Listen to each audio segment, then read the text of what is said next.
Bàជំរាបសួរបងប្អូនទាំងអស់គ្នាបាទថ្ងៃនេះទំនេរពីការងារខ្ញុំក៏បាទថ្ងៃសៅរ៍ប្រពន្ធទៅធ្វើការហើយខ្ញុំនៅផ្ទះអញ្ចឹងហើយជួយសម្រួលកិច្ចការប្រពន្ធខ្ញុំដោយនាំកូនខ្ញុំធ្វើការជាមួយគ្នាបាទកុំឲ្យគាត់ទំនេរពេកអញ្ចឹងឲ្យគាត់រៀនធ្វើការគ្នាផ្ទះខ្លះទូចនេះគាត់បោះសម្អាតតុបោះតុនេះឡើងលើតុបោះតែម្ដងបាទហើយកូនបងនេះគឺសម្អាតបន្ទប់ទឹកគេជ្រើសរើសផ្នែករៀងខ្លួនបាទមិនមែនជាកម្រិតអីទេគ្រាន់តែសួរថាកូនឯងចូលចិត្តធ្វើការងារអីគាត់ឲ្យធ្វើហ្នឹងទៅហើយយើងគេ3នាក់គេហ្នឹងចែកគ្នាហើយកូនកដានេះគឺចង់បត់ខោអាវបន្ទាប់ពីយើងគក់ហើយខ្ញុំក៏លាងចានបាទអត់សូវមានអ្នកចង់លាងចានព្រោះចានច្រើនអញ្ចឹងឪត្រូវលាងណាបាទចែកកិច្ចការងារប្រពន្ធកុំឲ្យគាត់ពិបាកពេកគាត់មកពីធ្វើការងារផងការងារផ្ទះផងអញ្ចឹងទៅយើងធ្វើជាទម្លាប់ជាប្រចាំថ្ងៃគឺចឹងឯងហើយកៅអៅយើងបោកហើយឲ្យគាត់យកទៅហាលបាទព្រោះចង្ការយើងកន្លែងតែពឹងតែប្រពន្ធមួយគឺមិនកើតទេត្រូវកិច្ចការងារផ្ទះត្រូវសហការគ្នាទាំងអស់អញ្ចឹងមករៀនកូនឲ្យគាត់ចេះជួយការងារយើងទើបគាត់ធំឡើងយើងអត់ពិបាកអត់ហត់និយាយគាត់ចេះធ្វើតែខ្លួនឯងតែម្ដងហើយក្មេងៗគាត់ទម្លាប់ធ្វើអញ្ចឹងពេលយើងធ្វើអីគាត់ចេះតែចង់ជួយយើងអញ្ចឹងនេះជាការងារទូចតាចទេតែជាទម្លាប់ល្អដល់ក្មេងៗហើយ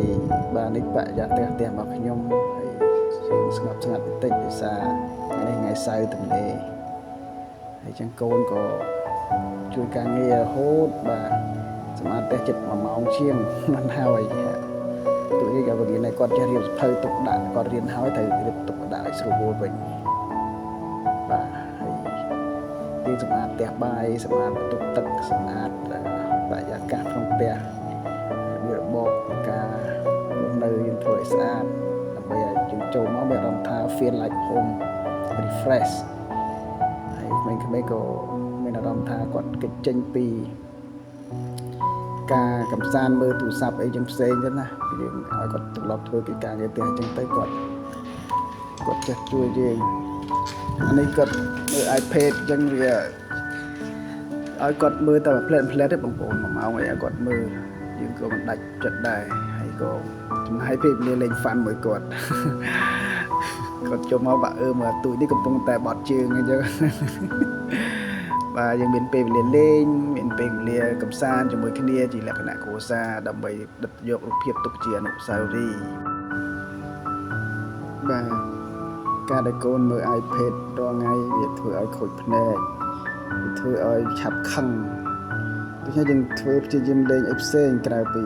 នាំកូនលេងហើយយើងនាំកូនលេងអីផ្សេងដើម្បីកុំឲ្យគាត់អត់សុខក្រៅពីមើល iPad ឬមើលទូរស័ព្ទពីអ្នកកូនបងគេឡើង surprise គេទៅលាបគូពុកទីមាត់យកម៉ាក់គេធ្វើជាខ្មោចអើយពីអ្នកនេះចង់ភ្ញាក់បាទគេធ្វើសម្លេងងឺនៅក្នុងបន្ទប់ទឹកតែពីអ្នកគេកាន់ទឹកមកផ្ដាល់មកចាំជះមើលសម្លេងអីនោះ surprise ចាស់ឈុចបាទអើយនេះជាការលេងសប្បាយប៉ុណ្ណោះបាទវីដេអូនេះគឺគ្រាន់តែជាការណែនាំអប់រំដើម្បីឲ្យកូនមានទម្លាប់ល្អឲ្យចេះលេងមួយគ្នាបាទអរគុណហើយបើសិនជាពេញចិត្តស្រឡាញ់បាទសូមជួយ subscribe ឬមួយក៏ like channel នេះមួយមកបងប្អូនបាទសូមអរគុណច្រើនហើយសូមជួបគ្នានៅវីដេអូក្រោយទៀតពីសកម្មភាពផ្សេងដែលយើងនឹងធ្វើបន្តទៀតជាលក្ខណៈគ្រួសារបាទ channel របស់ខ្ញុំនេះពីច្រើនធ្វើពីគ្រួសារបោះតង់បោះជំរំផ្សេងធ្វើម្ហូបដើរកម្សាន្តលេងជាមួយក្មេងៗកូននៅផ្ទះបាទបងប្អូនពេញចិត្តខាង channel នេះគឺ